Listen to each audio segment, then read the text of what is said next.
ସଦର ବ୍ଲକ ଅନ୍ତର୍ଗତ ପରୀକ୍ଷୀ ପଞ୍ଚାୟତ ପନ୍ତା ଗ୍ରାମରେ ହିନ୍ଦୁସ୍ତାନ ଡେଭଲପମେଣ୍ଟ ଫାଉଣ୍ଡେସନ ପକ୍ଷରୁ ପିସ୍ ବେଲ୍ ଅନୁଷ୍ଠାନ ଏବଂ ସମ୍ବାଦ ଆମ ଓଡ଼ିଶା ମିଳିତ ସହଯୋଗରେ ଏକ ସ୍ୱେଚ୍ଛାକୃତ ରକ୍ତଦାନ ଶିବିର ଅନୁଷ୍ଠିତ ହୋଇଯାଇଛି। ଏହି ଶିବିରକୁ ପରୀକ୍ଷୀ ସରପଞ୍ଚ କାର୍ତ୍ତିକ ରାଉତ ଉଦ୍ଘାଟନ କରିଥିଲେ। ହିନ୍ଦୁସ୍ତାନ ଡେଭଲପମେଣ୍ଟ ଫାଉଣ୍ଡେସନର ସକ୍ରିୟ ସଦସ୍ୟ ହମିଦ ରାଜା ଖାଁ ଓ ପ୍ରୋଗ୍ରାମ ଅଫିସର ହରେକୃଷ୍ଣ ନାୟକଙ୍କ ପ୍ରତ୍ୟକ୍ଷ ତତ୍ତ୍ୱାବଧାନରେ ରକ୍ତ ସଂଗୃହୀତ କରାଯାଇଥିଲା। ଜିଲ୍ଲା ରକ୍ତ ଭଣ୍ଡାରର ଡାକ୍ତର ଆକାଶ ପରିଡ଼ା, ପିସ୍ ବେଲ୍ ଅନୁଷ୍ଠାନ ପ୍ରତିଷ୍ଠାତା ହରେକୃଷ୍ଣ ବେହେରା, ବାଲେଶ୍ୱର ଜିଲ୍ଲା ମୁଖ୍ୟ ହରିହର ଦାସ, ରାଜ୍ୟ ସମ୍ପାଦିକା ରଶ୍ମିତା ବାରିକ ପ୍ରମୁଖ ଯୋଗଦେଇ ରକ୍ତଦାତାଙ୍କୁ ଉତ୍ସାହିତ କରିବା ସହ ଏଭଳି ପ୍ରତିକୂଳ ପରିସ୍ଥିତିରେ ରକ୍ତଦାନ କରିଥିବାରୁ ସାଧୁବାଦ ଜଣାଇଥିଲେ। ଜିଲ୍ଲା ରକ୍ତ ଭଣ୍ଡାରର କର୍ମଚାରୀମାନେ ରକ୍ତ ସଂଗ୍ରହରେ ସହଯୋଗ କରିଥିଲେ।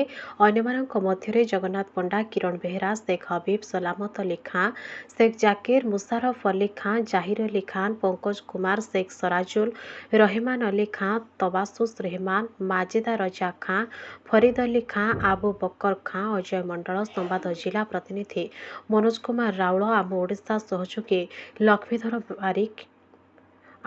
ସହଯୋଗୀ ଲକ୍ଷ୍ମୀଧର ବାରିକ ଉପସ୍ଥିତ ରହି ଶିବିର ପରିଚାଳନା କରିଥିଲେ।